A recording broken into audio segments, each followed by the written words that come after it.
Bank থেকে issue করা কার্ডগুলোর সাথে সকলেই কম বেশি পরিচিত, যাকে ক্রেডিট বা ডেবিট কার্ড বলা হয়। এই কার্ডগুলোর ব্যবহার বর্তমানে প্রতিনিয়ত বেড়েই চলছে, যা একটি ক্যাশলেস ইকোনমি তৈরির পথে বিশ্বকে আরও এগিয়ে নিয়ে যাচ্ছে। স্ট্যাটিস্টার একটি তথ্যসূত্রে 2019 পর্যন্ত বিশ্বব্যাপী ক্রেডিট, ডেবিট এবং প্রিপেইড কার্ড সংখ্যা ছিল 22.8 বিলিয়ন, যা 2023 সালের মধ্যে 29.31 বিলিয়নে গিয়ে দাঁড়াবে বলে ধারণা করা হচ্ছে।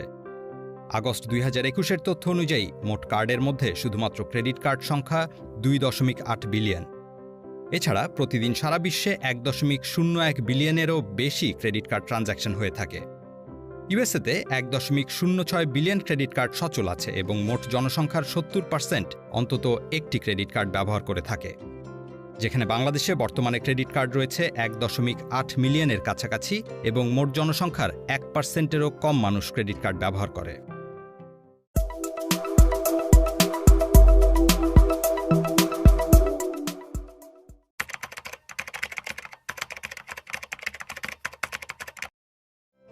ব্যাংক কার্ডগুলো সাধারণত প্লাস্টিকের তৈরি কার্ড, যা নির্দিষ্ট ব্যাংকসমূহই ইস্যু করে থাকে। এছাড়াও কিছু কোম্পানি তাদের ক্লায়েন্টদের ফাইন্যান্সিয়াল ট্রানজ্যাকশন রিলেটেড নানা সার্ভিস প্রোভাইড করার জন্য কার্ড ইস্যু করে। ব্যাংক কার্ডে সাধারণত ক্লায়েন্টের নাম, ইস্যুয়ারের নাম, ইউনিক কার্ড নাম্বার সহ আরও কিছু প্রয়োজনীয় ইনফরমেশন থাকে। এটির অপর পাশে এক ধরনের ম্যাগনেটিক স্ট্রিপ বা ইলেকট্রনিক চিপ থাকে, যা থেকে মেশিনগুলো ডেটা অ্যাক্সেস করে। আমাদের মধ্যে অনেকেরই ডেবিট কার্ড এবং ক্রেডিট কার্ডের পার্থক্য নিয়ে কনফিউশন রয়েছে। একটি ডেবিট কার্ড মূলত একজন ক্লায়েন্টের ব্যাংক অ্যাকাউন্টের সাথে সরাসরি কানেক্টেড থাকে, যার ফলে সে তার ব্যাংক অ্যাকাউন্টের ডিপোজিট থাকা ফান্ড হতে কোনো কিছু ক্রয়ের পেমেন্ট করতে পারে এবং এটিএম থেকে ক্যাশ উইথড্র করতে পারে। অপরদিকে ক্রেডিট কার্ড একজন কার্ড হোল্ডারকে প্রোডাক্ট এবং সার্ভিস ক্রয়ের ক্ষেত্রে তার আউটস্ট্যান্ডিং ক্রেডিট লিমিট পর্যন্ত পেমেন্টের সুবিধা দিয়ে থাকে। যখন কেউ ক্রেডিট কার্ড দিয়ে পেমেন্ট করে, তখন তার নিজের অ্যাকাউন্ট থেকে কোনো অর্থ কমে না, বরং সে কার্ড ইস্যুয়ার বা ব্যাংকের অর্থের একটি কুইক লোন নিয়ে থাকে, যা পরবর্তীতে তাকে আবার পরিশোধ করে দিতে হবে। ক্রেডিট কার্ড বেশ নিরাপদ ও কনভিনিয়েন্ট একটি পেমেন্ট মেথড, কারণ ক্রেডিট কার্ডে ই-কমার্স বা অন্য কোথাও পেমেন্ট করে ইউজার প্রতারিত হলে ওই টাকা রিফান্ড পাওয়ার সুযোগ থাকে, যার ফলে একজন ক্রেডিট কার্ড ইউজার অনলাইন কেনাকাটা বা লেনদেনে অনেকটাই সেফ থাকে। ক্রেডিট কার্ড ব্যবহার করে ইউজার বড় কোনো খরচ কিস্তিতে বা ইএমআই এর মাধ্যমে দিতে পারেন। এছাড়া অনেক ক্রেডিট কার্ডেই ডুয়াল কারেন্সি সুবিধা বিদ্যমান, যাতে করে একজন ইউজার তার কার্ড ইন্টারন্যাশনাল পেমেন্টের ক্ষেত্রে ইউজ করতে পারেন। এছাড়াও ক্রেডিট কার্ড ইউজাররা শপিং ও পেমেন্টের ক্ষেত্রে প্রায় সময়ই এক্সট্রা ডিসকাউন্ট পেয়ে থাকেন। অনেক ক্রেডিট কার্ডে ইউজারদের জন্য প্রি ইনস্টলড ইন্স্যুরেন্স ফ্যাসিলিটিও অন্তর্ভুক্ত থাকে। ইউজার যদি ক্রেডিট কার্ডের লোন তার লাস্ট পেমেন্ট ডেটের আগে পে করতে ব্যর্থ হন, তখন তার এই লোনের উপর ইন্টারেস্ট অ্যাড করা হয়। creditcards.com এর তথ্য অনুযায়ী অক্টোবর 2021-এ গ্লোবাল অ্যাভারেজ ক্রেডিট কার্ড ইন্টারেস্টের রেট 16.16%। অর্থাৎ একজন গ্রাহক যথাসময়ে তার লোন পেমেন্ট করতে ব্যর্থ হলে পরবর্তীতে অতিরিক্ত ইন্টারেস্ট সহ পরিশোধ করতে হবে এবং যতবার পেমেন্ট মিস হবে ততবারই চক্রবৃদ্ধি হারে ইন্টারেস্ট যোগ হতে থাকবে। তবে ক্রেডিট কার্ড ইস্যুয়ার এবং ক্রেডিট কার্ড নেটওয়ার্ক প্রোভাইডারের মধ্যে কিছু পার্থক্য রয়েছে। বেশিরভাগ ক্রেডিট কার্ডই ব্যাংক ইস্যু করে, তবে বেশ কিছু নন ব্যাংক প্রতিষ্ঠান রয়েছে যারা ক্রেডিট কার্ড ইস্যু করে। অন্যদিকে ক্রেডিট কার্ড নেটওয়ার্ক প্রোভাইডাররা সাধারণত ব্যাংক বা কার্ড ইস্যুকারী প্রতিষ্ঠানগুলো থেকে আলাদা হয়। তারা মেইনলি ক্রেডিট কার্ডে লেনদেনের জন্য নেটওয়ার্ক ইনফ্রাস্ট্রাকচার প্রোভাইড করে। ভিসা, মাস্টারকার্ড, ডিসকভার এবং আমেরিকান এক্সপ্রেস হল 4টি প্রধান ইন্টারন্যাশনাল ক্রেডিট কার্ড নেটওয়ার্ক, যারা গ্লোবাল ক্রেডিট কার্ড নেটওয়ার্কের মেজরিটি অংশ দখল করে রেখেছে।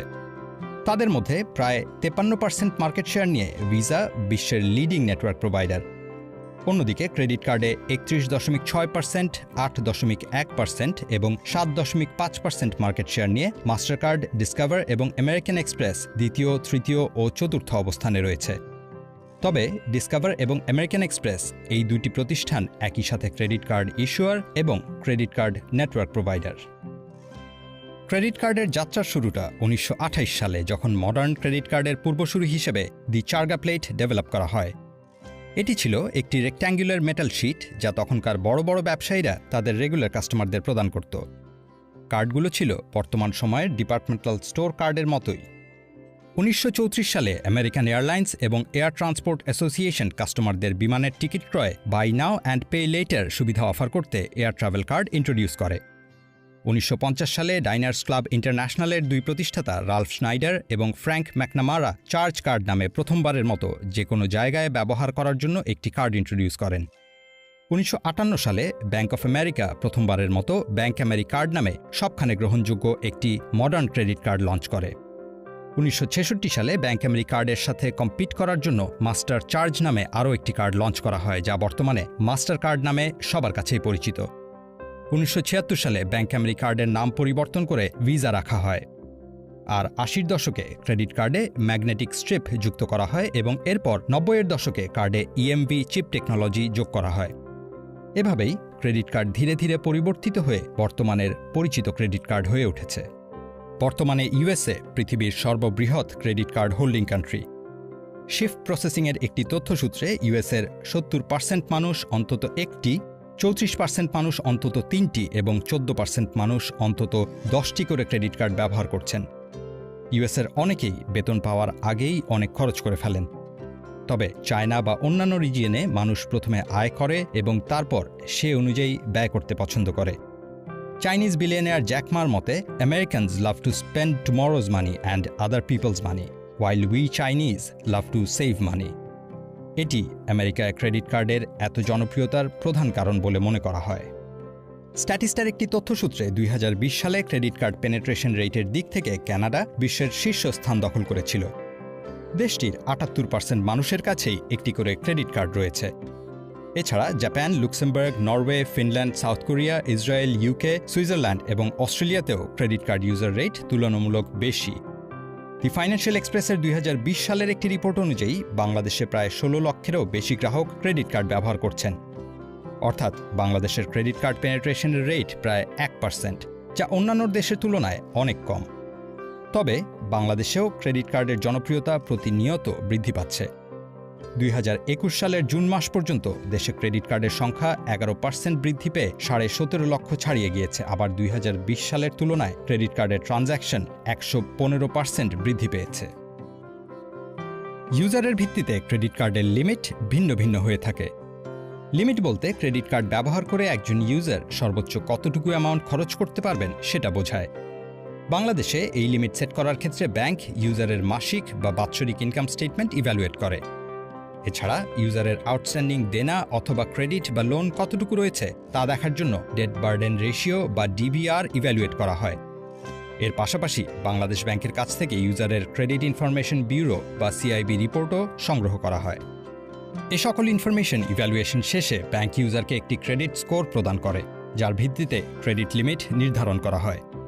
ঠিক সময়ে টাকা পরিশোধ করতে পারলে এই ক্রেডিট স্কোরও পরিবর্তন হয়।